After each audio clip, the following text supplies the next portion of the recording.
Welcome back to the channel, where the shadows hold secrets and the truth is stranger than fiction. Today, we're diving into a chilling tale from the 1980s, a story passed down through a family, whispered from one generation to the next. It's a story about a little girl, her fearless father, and a mysterious man whose rocking chair hid a dark secret. Settle in, turn off the lights, and let's step back in time to Harris County, Texas. Picture it, a quiet neighborhood, the kind where kids play in the front yards and the air smells of fresh-cut grass. Somewhere around the early 80s, a young girl, let's call her Lisa, was growing up in this little slice of suburban life. She was probably 7, maybe 10, hard to pin down exactly, but young enough that the world still felt big and full of wonder. She lived with her family in a modest house, right next door to a place that seemed off. Lisa's father, a retired special forces man, tough as nails, sharp as a tack, kept the household steady.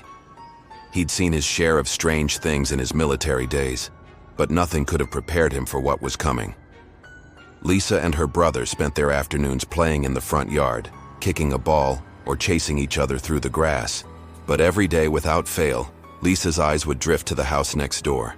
There, on the sagging front porch, sat a man.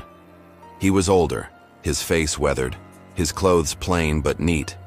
He'd rock back and forth in an old wooden chair, creaking with every sway. He never waved, never spoke, just watched. Day after day that chair rocked, and Lisa couldn't shake the feeling that his eyes followed them, even when she wasn't looking. Her father noticed it too. Maybe it was curiosity, maybe it was that special forces instinct to know your surroundings, but one afternoon, he decided to break the silence. He told Lisa and her brother to stay put, crossed the yard, and stepped up to the neighbor's porch. The man didn't flinch, just kept rocking as Lisa's father introduced himself. "Hey, name's Tom," he said, extending a hand. The man stopped rocking, looked up with eyes that seemed too deep, and gave a slow nod. "All right," he replied, voice low and gravelly. "Sit." They started talking. Small stuff at first. The weather, the neighborhood. Tom was good at that, putting people at ease. But the man's answers were short, clipped, like he was holding something back. After a while, he leaned forward, the chair groaning under him, and said, "Want to see something?" Tom hesitated. He'd been in enough tight spots to trust his gut, and his gut was whispering to walk away. But he was a soldier. Fear didn't run him. "Sure," he said. The man stood, motioning Tom to follow. They crossed the porch and stepped into the house. Right away, Tom noticed the air felt wrong. Heavy, stale, like no one had lived there in years. Dust coated the furniture, spiderwebs hung in the corners, and the floorboards groaned under their weight. Still, the man moved with purpose, leading Tom through the dim rooms to a narrow staircase that descended into the basement. Tom's instincts had screamed now, but he followed, one hand brushing the wall for balance. Downstairs, the air grew colder, thicker. In the middle of the basement sat a rickety wooden table, and on it, a single plate piled with chicken legs, greasy, untouched, like they'd been waiting there. The man gestured to a chair. "Sit," he said again. Tom did, though every nerve was on edge. They ate in silence, the only sound the faint crunch of bones. When they finished, they stacked the leftovers back on the plate. Tom was ready to leave, but the man's voice stopped him cold. "Want to see something cool?" Tom's mouth went dry. He should have said no, should have bolted right then, but he nodded just once. The man grinned, a thin, jagged thing, and raised his hand over the plate. He waved it slowly, fingers trembling, and then the bones moved. Chicken legs, stripped and lifeless, twitched, then lifted off the plate. They hovered, swaying in the air like they were dancing to some silent tune. Tom froze, his breath caught in his chest. The man's eyes locked on him, gleaming with something continue the story unnatural.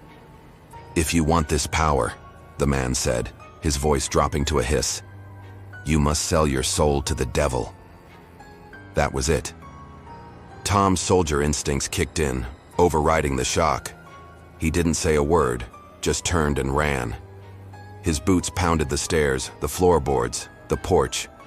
He burst out into the daylight, heart hammering, and didn't stop until he was back in his own yard, slamming the door behind him. Lisa saw him stumble in, pale as a ghost, but he wouldn't talk about it. Not then. The next day, the rocking chair was empty. No creak, no sway, no man. Day after day, it stayed that way. The house next door went silent, like it had swallowed him whole. Tom couldn't let it go, though. That Special Forces edge wouldn't let him. A week later, he went back, not out of curiosity, but to understand what he'd seen. He crossed the yard again, stepped onto the porch, and pushed the door open. The house was worse than before. The dust was thicker, the air colder, the silence heavier. He made his way to the basement, half expecting the man to be waiting. But the room was empty. No table, no plate, no bones.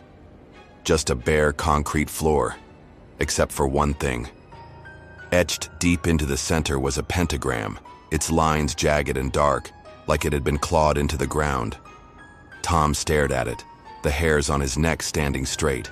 He backed out, left the house, and started asking questions. He knocked on neighbors' doors, casual but direct. Anyone live there? Know that guy? The answers chilled him more than the basement. No one's lived there in years, they said. Been abandoned since the 70s. What man? They asked, frowning. There's no one. Tom never went near that house again. He locked the story away, only telling Lisa and her siblings years later, when they were old enough to handle it. But every time he did, his voice would drop, his eyes would dart to the shadows, like he could still see those bones dancing in the air. And Lisa, she'd listen, feeling that same chill creep up her spine, wondering what her father really saw, and what the man took with him when he vanished. That house still stands in Harris County, or so the family says. Empty, rotting, waiting. Maybe the rocking chair's still there, swaying in the wind. Maybe it's not the wind at all. What do you think? Ever had a neighbor who wasn't quite right? Drop your stories in the comments. If you liked this tale, hit that like button, subscribe, and ring the bell for more true horrors from the shadows. Until next time, stay curious, but maybe don't knock on every door.